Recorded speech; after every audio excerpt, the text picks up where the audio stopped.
welcome to Rant of a Niger Chick. Today I'm going to be reviewing episode 1 of the highly anticipated series You.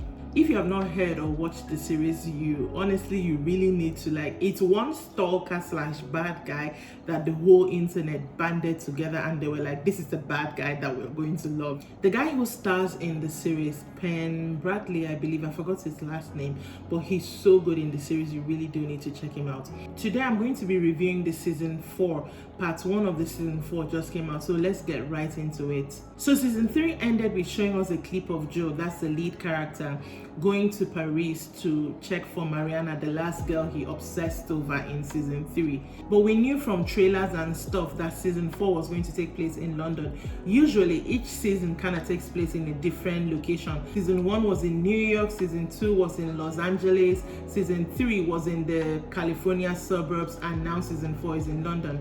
So episode 4 opens up with this guy, of course, in London. Usually the style of You is he kind of talks over the activities that is happening. I want to keep my review kind of short and sweet, so I'm just going to go over the main things that happened in the episode.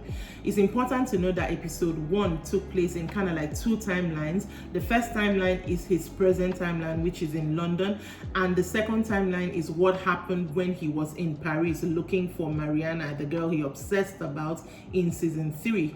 Anyways, Joe is in London now. He no longer goes by Joe. He's now Professor Jonathan Moore, and he's talking about the fact that he's here in London to have his Europe vacation. He's just going to turn a new leaf and not kill people anymore, and he just wants to live life, and if he can find his You, being Mariana and stuff like that. So he lives in London, he's a professor in this school, and he's living in this flat where this guy Malcolm gave him to live. And in this flat, you can see across to the other building where Malcolm lives with his girlfriend. Now, in the style of Joe, he likes to see women from afar and start obsessing over these women and trying to get close to these women. So in the narration, you can hear him looking at her, but at the same time, he'll try to stop himself. No, I'm not going to do this. And then he'll blame the universe. Why does the universe put these people, as if you cannot close your blind? So the beginnings of his kind of obsession about the girl has already started, even though he's trying to deny it. So he's kind of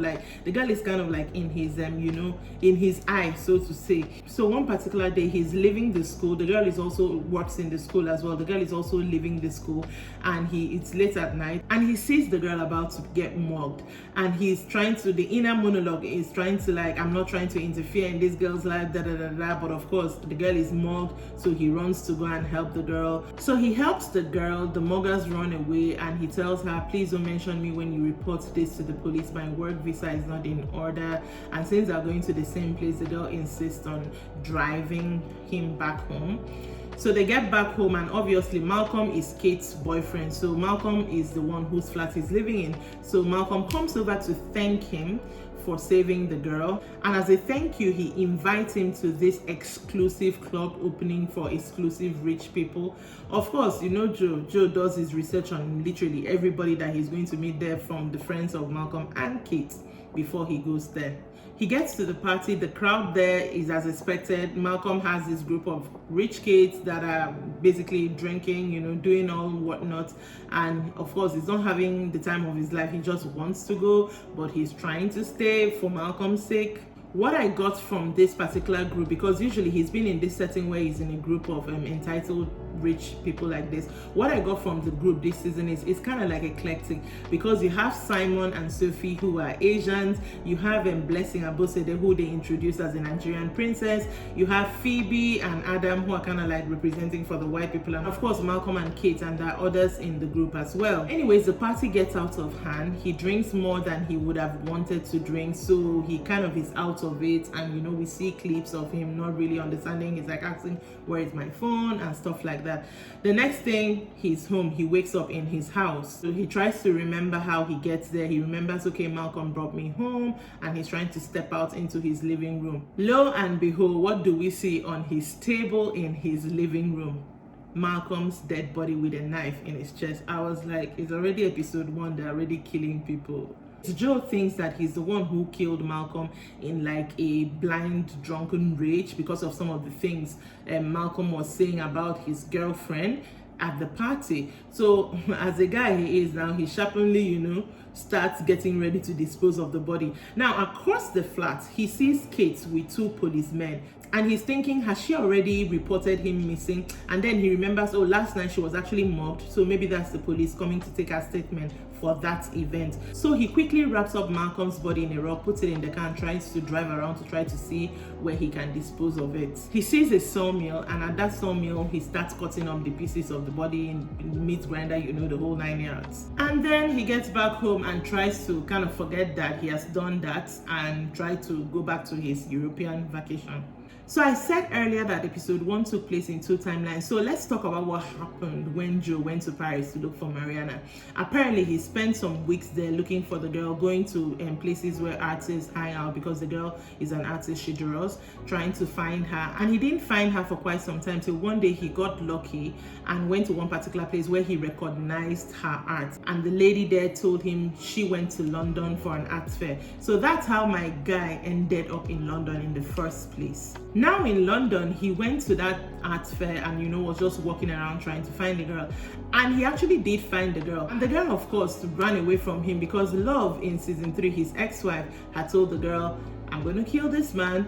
This man killed your ex and he has killed before. So of course she's afraid. So she ran. Eventually when he caught up with her, the girl was like, don't come near me, my child. I left my daughter in Paris. She's expecting me to come back tomorrow. Please do not hurt me. And he was like, you know what? I'm going to prove to you that I'm not the man you think I am. I'm going to let you go. And he actually let Mariana go. Now, as they were walking out of that building, the camera zoomed in on one guy just waiting, like kind of watching them. And I was like, okay, that guy is going to be important. Next scene shows him sitting at a bar, like kind of like pondering what he's going to do now, because obviously he's not going to follow Marianne back to Paris and start living their life together like he thought. Then that guy walks in and sits on his table.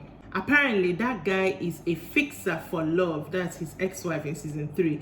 Is a fixer for their family. Now, you know how rich people have fixers. We all know what fixers do.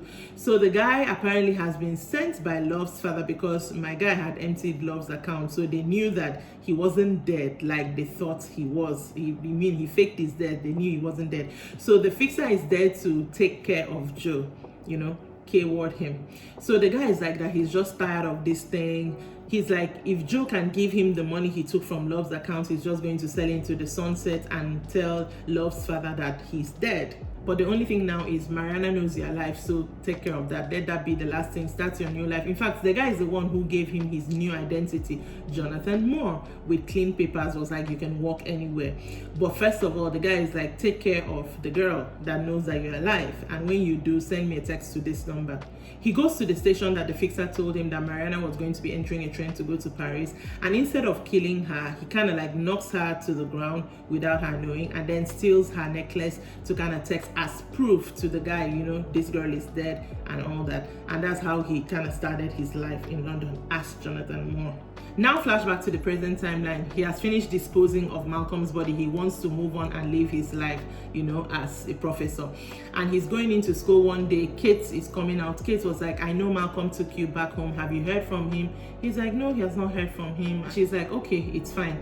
Anyways, that there's a dinner happening, that Phoebe, one of the girls he met at the party, is having a dinner to celebrate another of their friends, Reese, who is an author, that he should come to the party, that Phoebe insists that he should come. I don't know what you said to her at the party. I'm looking at you. I don't trust you. But apparently Phoebe likes you, so Phoebe is insisting you come. He didn't really want to go to the party, but when the girl said, if you don't come, Phoebe is going to call the police or something like that. So he was like, you know what? I would love to come to the party. On his way to the dinner, literally on the doorstep, trying to enter into this house where the dinner is holding, he gets a message from this app that is kind of like an app where they send message, it deletes, and someone says, I like the way you handled that Malcolm issue. I didn't know that about you. Very cryptic message. So he now knows obviously that someone killed Malcolm and kept Malcolm's body on his table to frame him, but because my guy is also in the killing business, he disposed of the body. So that person is now like saying, I know this is what happened, that you disposed of the body. Who are you? I'm going to figure you out. And with that, that's how he enters into the dinner. That's how episode 1 ended.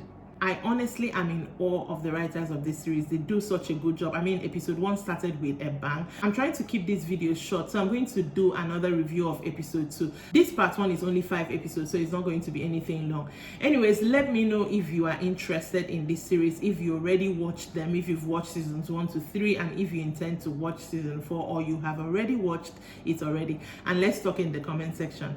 Remember to subscribe to this channel if you haven't already done that. Check me out on Facebook at Rant of a Niger Chick. I'm on Instagram with the same name. And I'll see you next time with another review. Bye.